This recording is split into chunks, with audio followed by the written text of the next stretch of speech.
Now you're welcome back. Very happy to say Andy Mitten, editor of United We Stand, is with us. Thanks for waiting, Andy. Cheers. Good to have you on. How are you doing? Ooh, Andy, that tone of voice. It's been a bad couple of days, I can tell.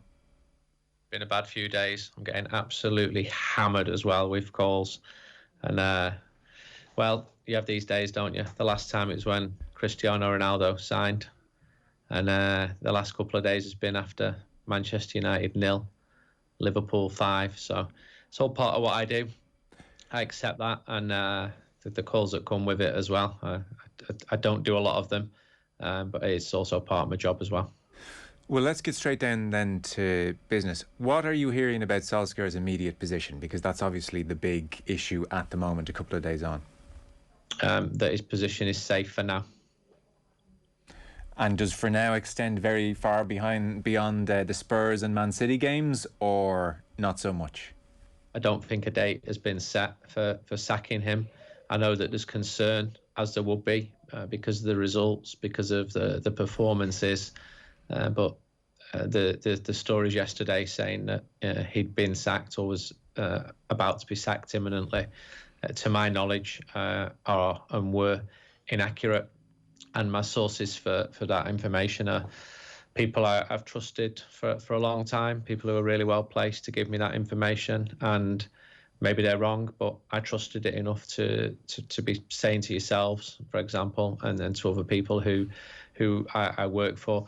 Of course, whether he stays or goes doesn't change the fact that it's been a really bad time for Manchester United. The results in recent weeks and the performances, as I said, have not been good enough at all. There's real concern among the supporters. I was at the ground on Sunday, and it was awful. The fans were pretty supportive right through to the end. Liverpool fans were enjoying every minute, and I'd do the same if I was them. And they were gloating and they were singing, "Ollie, give us a wave. Ollie's at the wheel." And the United fans were obviously very depressed with what they were seeing. I know a lot was made of fans leaving before the end. I'd say that 80% of the fans were there on 80 minutes, but they were pretty horrified at what they'd seen a week after conceding 4 goals at Leicester City. The team cannot keep a clean sheet at the moment. Individual performances have been way off where they should be. Clearly, most of this is on the manager because he is the manager. He's under intense pressure. It's a very difficult time for him, and he wouldn't expect it to be any different. Conceding 5 and losing 5-0 at home to Liverpool is as bad as it can get for Manchester United. Alex Ferguson reportedly visiting the training ground this morning in an apparent show of support for Solskjaer. The club, I was reading in, I think it was The Guardian, said the club had listened to Ferguson, that it was right to give him time in the short term. Ed Woodward and Richard Arnold, the MD, also supportive. Ultimately, it will be Joe Glazer that makes the decision. How influential do you understand Ferguson to be, for instance, in these matters at this stage? Ferguson was always scheduled to be at Carrington. He would have been there if United would have beaten Liverpool 15-0. Right, okay. He's got a voice which is worth listening to. And I think when you've got people like him, Ole Gunnar trusts him and would speak to him on a fairly regular basis, sometimes sees him in person. If I was the manager, I'd do exactly the same thing. This image of him calling the shots behind the scenes, that's not my understanding of things. When Ferguson left, he made a point of saying, "You won't see me for a while," and he walked away. And he didn't want a repeat situation of when Sir Matt Busby left Manchester United and kept an office at the club, and you had senior players going into that office and playing golf with him. Now, over the years, some senior players have gone to Sir Alex Ferguson's house. I spoke to one of them, Patrice Evra. I've been working on his autobiography, and there's a story in that where he himself went to Sir Alex Ferguson's house. But Ferguson is someone whose view is respected, but I certainly don't get the impression that he's calling the shots behind the scenes. As you quite rightly said, ultimately it's Joe Glazer who will make the decision, and he would get information from the people whose opinions he trusts. Doesn't take in a genius to work out things are not well at Old Trafford, but my understanding is that this week Ole Gunnar's taking his team as normal and preparing for the game at Tottenham at the weekend. I hadn't realised you were working with Evra in that book. I saw the revelations, obviously, about the abuse he suffered as a young boy, which were harrowing. So we might chat to you about that experience and Evra on another occasion, Andy, if that's okay.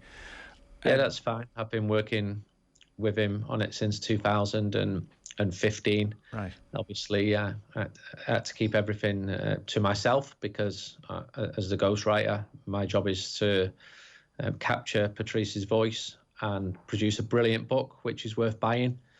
I gave it my best shot. The source material was fantastic. Some of the material's been serialized this week to give an example of the type of stuff that is in Patrice's life story.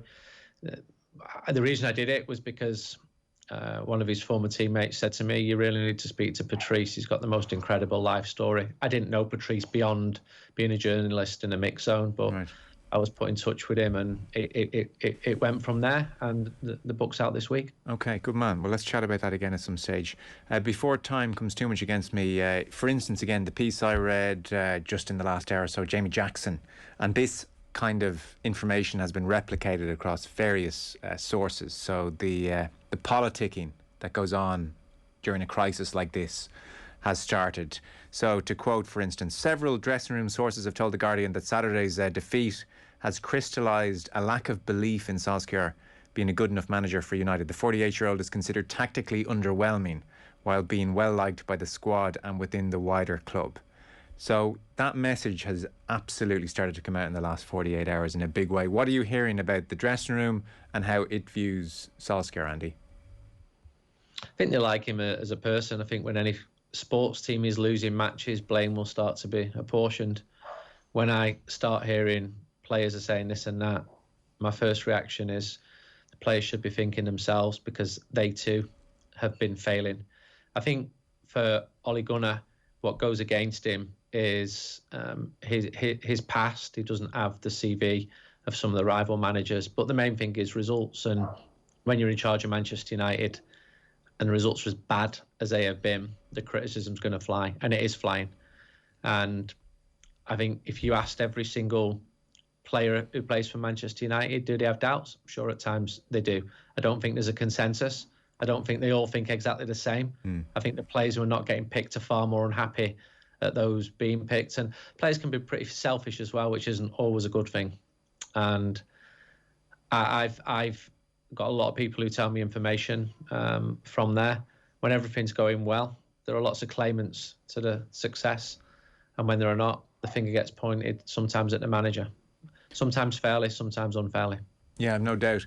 And have you heard the questions over his tactical acumen over the last couple of seasons? Have you heard it this week? What about that particular point? Because I know everybody's unanimous almost in saying he's well liked. Yeah, I've not heard it directly from anyone. Right. Got to be honest. I could add to this in the same way that when people ask me, live, have you heard the club are talking to Zinedine Zidane because we've heard it from a very good source. I'd not heard that either when that was put to me yesterday. So I've got to be honest, as a journalist, I've got to deal with the facts that I've got.